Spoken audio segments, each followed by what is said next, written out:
we want to use our renewable energy to drive our industrialization.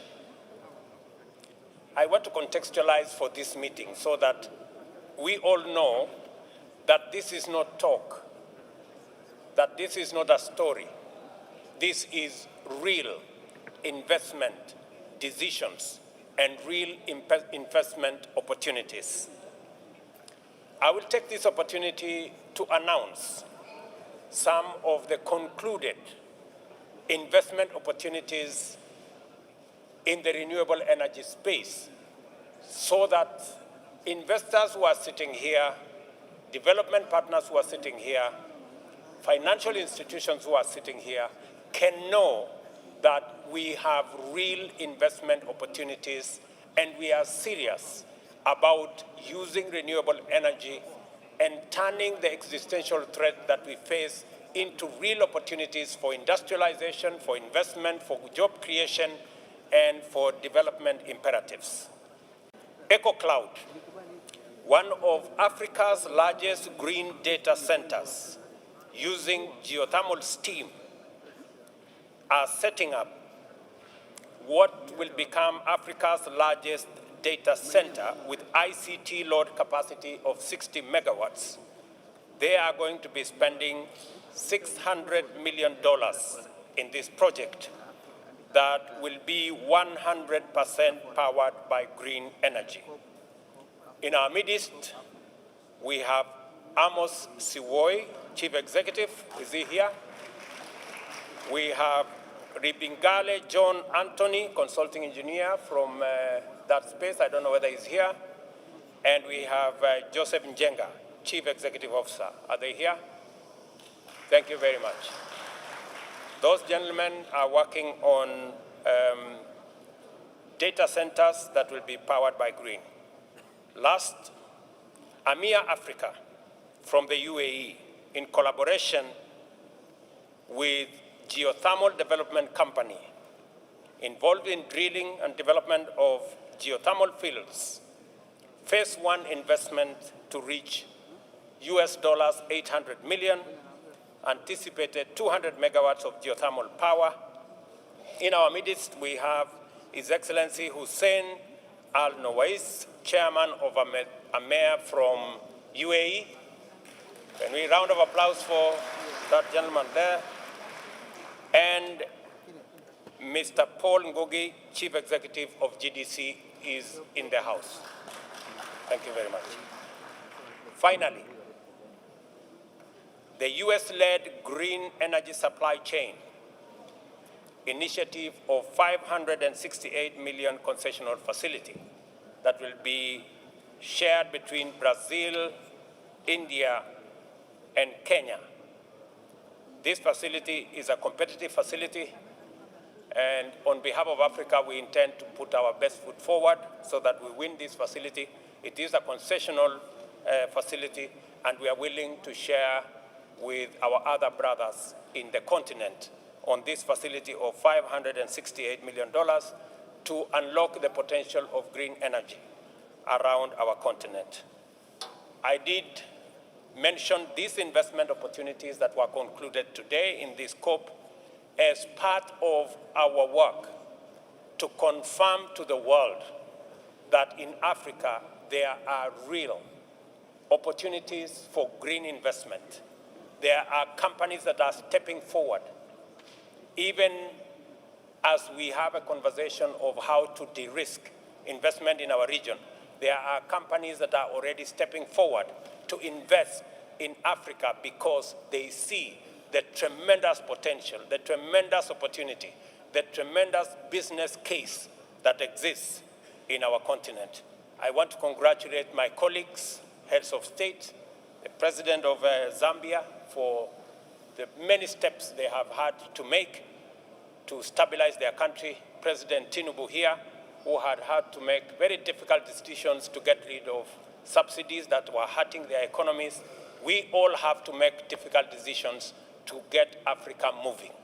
And I want to promise here that we will gather the courage to make sure that we make the right decisions so that Africa can march into the future as an equal partner of other regions of the world as we tackle the challenge of climate change and as we create opportunities for our young people so that our young people don't have to get into rickety boats to go to other destinations. We want to create jobs. We want to create opportunities in our continent so that our young people can enjoy working from their continent.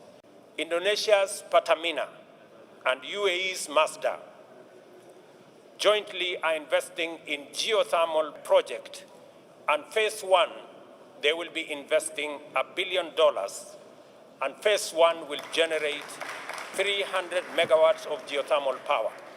I don't know whether Mohammed Jamel Ramani is here, or right here, from Mazda. We have Paul Ngugi of GDC, I don't know whether he's here, right there.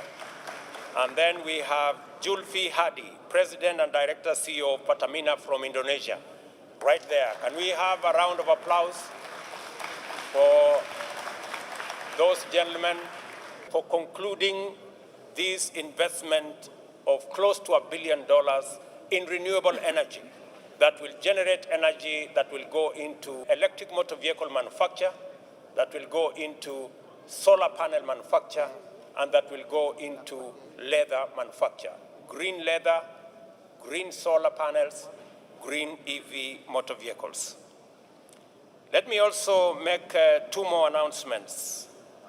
United Green and Kenya Development Corporation also investing in smart agriculture, 15,000 hectares of climate smart, high carbon sequestering precision agriculture, and broad acre row cropping, an investment of $275 million in this smart agriculture. You remember I told you Africa is home to 65% of uncultivated arable land. Do we have the people involved in this program? They are right here, right there. Those are the great people who have concluded that program, $275 million of investment in smart agriculture. Let's round of applause for them. The second investment that I want to announce here is a 35 megawatt geothermal investment of $110 million by Globelec in geothermal energy, again in a place called Menengai, with an investment of $110 million. We have Mike Shole here, who concluded that agreement this morning, and Eddie Njoroge. Are they here in our midst? We can give them a round of applause. Right there. Can we give them another round of applause? Thank you very much. Again, real opportunity, real investment concluded in this COP27 as a precursor for what will be done in Nigeria, what will be done in Senegal, what will be done in Cote d'Ivoire, and in every other country, including Burundi in East Africa. I want to confirm here that we are already in discussion with Burundi. They have huge reserves of nickel. And we want to work with Burundi so that instead of exporting nickel as a raw material, we can see how we can collaborate, provide renewable energy so that we can process nickel in Burundi and be able to export finished products for manufacture of all the items that we want to manufacture in that space.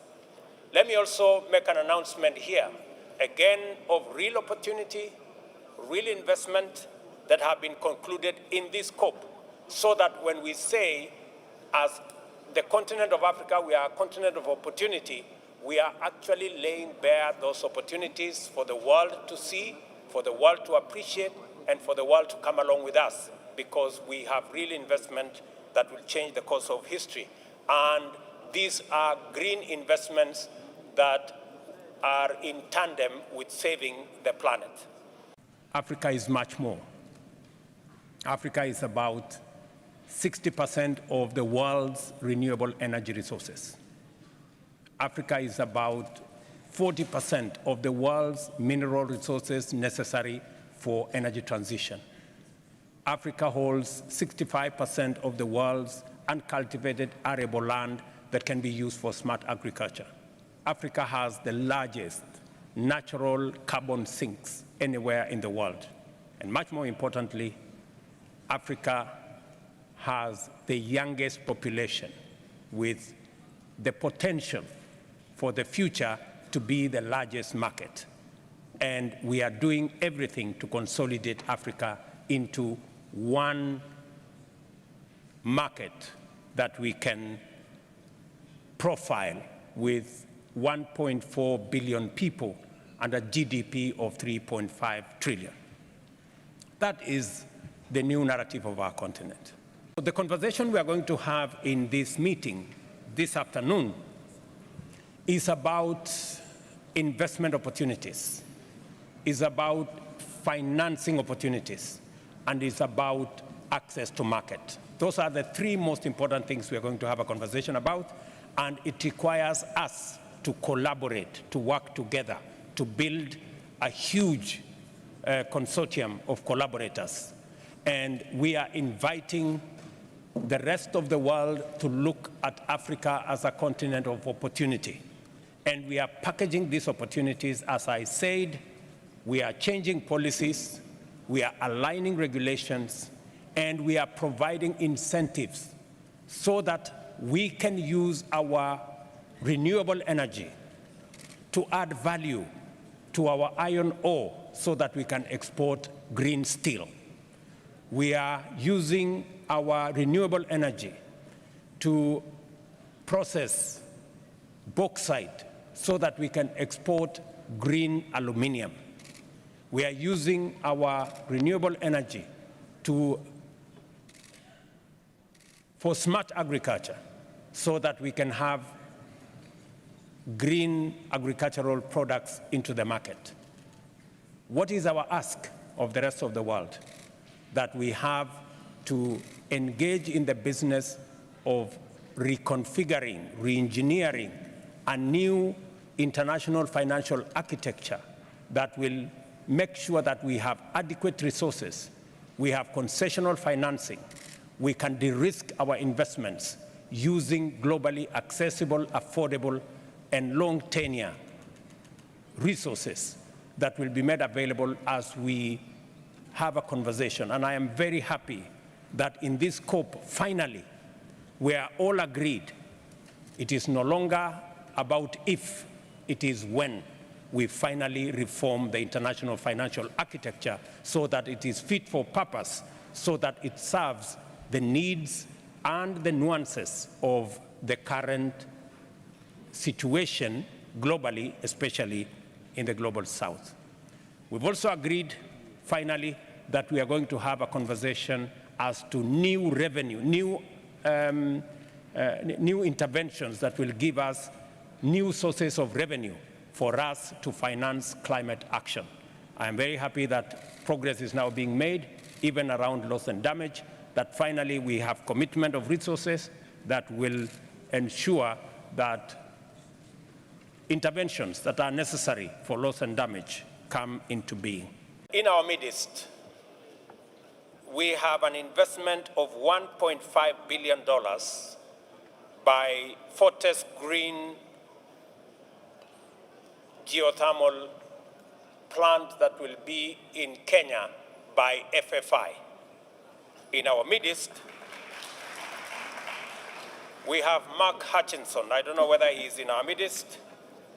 Mark Hutchinson. Mark Hutchinson is right there. We have Ed Kalishik. Is he there? Right there. We have Bruce Taffy, Special Advisor, right there. Those three gentlemen have just signed an agreement of $1.5 billion to invest in green hydrogen that is going to produce green ammonia in Kenya. A round of applause for them. I am talking about real opportunities for investment. And this is going to happen in every part of our continent. When I listened to the president of Mauritania, they are the largest exporters of iron ore. the Sahel is the region with the highest potential of renewable energy in the solar context. There is absolutely no reason why we cannot use solar energy from the Sahel region to process iron ore from Mauritania and export green steel instead of iron ore from Mauritania. That is the direction we are going. I listened very carefully also to the president of Zambia, and it is again an opportunity for us. Nickel, cobalt, copper. Today they are being exported as raw materials. There is absolutely no reason why, using the hydro resources we have in DRC, in Zimbabwe, in Zambia, we cannot process the copper, the nickel, the cobalt, and be part of the value chain of manufacturing phones, manufacturing semiconductors, manufacturing all the items that currently are being used for manufacture, but we export our products as raw materials. We have come here to profile our assets, whether it is in the Sahel region, where my brother, the president of Mauritania, comes from. The renewable assets of solar in that part of the world are immense, and we want to use those resources for the growth of our continent. Whether it is renewable assets in other parts of our country, whether it is renewable hydro energy in Zambia, in Zimbabwe, these are assets that are available to us. Whether it is the huge Hinga Dam in DRC and Congo that we can use to generate renewable energy, or the geothermal resources, wind, solar in East Africa, in Kenya, in Burundi, in Rwanda, in Tanzania. These are assets that are available to us as a continent, and we want to bring these assets onto the table so that we can leverage on these assets for industrialization of our continent, to create jobs, to create opportunity, and to make sure that we even the scales on the development of our globe. And therefore, ladies and gentlemen, I invite you to this very important session where we will be discussing opportunities for industrialization, opportunities for manufacturing, using the assets we have, using the gas resources that we have, how we can transition and use gas as a transition energy source. Those of us who have huge gas resources everywhere in Africa can have the opportunity to use these resources as a transition energy into renewable energy as we move into the future. We see climate action as the opportunity of a lifetime. It is the opportunity to start to invest in a trajectory of economic growth that will give us sustainability, will give us prosperity, will give the young people of the continent jobs, and will drive growth and growth in incomes. So listening to you today, how your plans to transform the resource-dependent nature of the past mode of development into a new drive for industrialization shows the world how change can happen. And that positions this discussion perfectly for the negotiation that is still to come in the context of the COP. We will be talking about the global stocktake. We will be talking about how, as a global community, we can shift our economic model to a new trajectory, to a new opportunity, and an opportunity that is based on changing investment into new emerging technologies and driving growth. So we want to congratulate you on behalf of Dr. Sultan Al Jaber, COP President.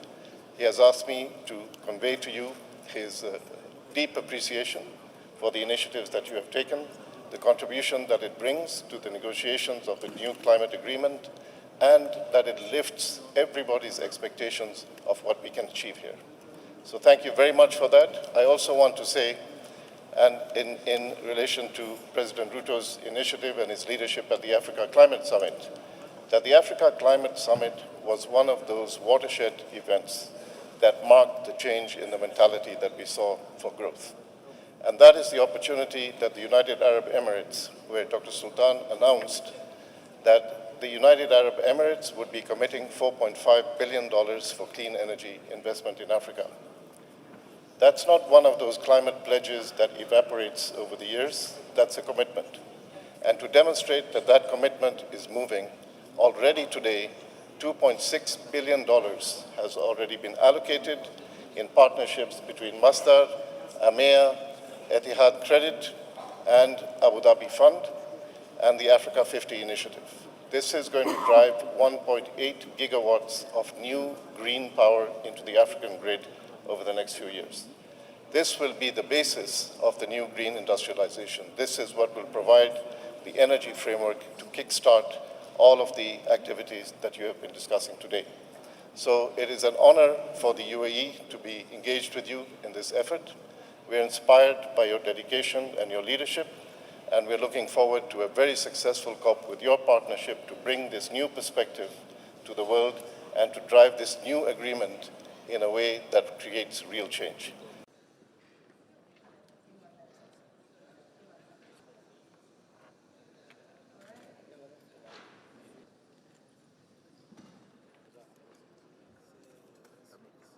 And especially because this is the inaugural meeting of the Africa Green Industrialization Kenya President Ruto here with us. Event going, and we really appreciate all of you who are helping make. All right, and without further ado, I would like to invite His Excellency President.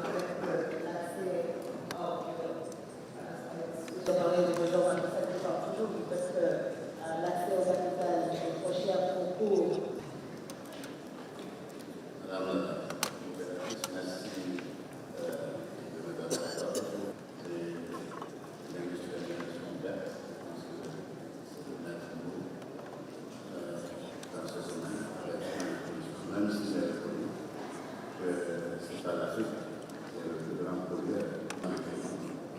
C'est pour ça aussi que nous souhaitons toute l'Afrique possible. Il y a aujourd'hui une solidarité, et la solidarité dans le partage de certains pays ont les moitiés, ont des espaces verts, comme on dit, ont des puits de carbone, qui peuvent leur permettre de participer à ça.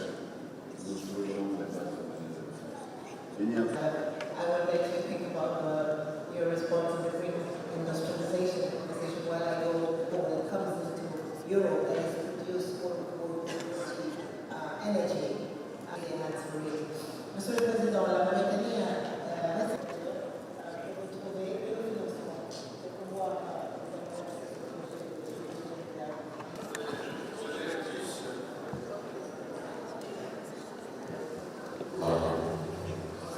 aussi bien le solaire, l'hydrogène et puis l'éolien. Nous avons la rencontre entre la mer Rouge et l'océan vert et l'électricité d'origine éolienne. Avec l'Éthiopie, nous avons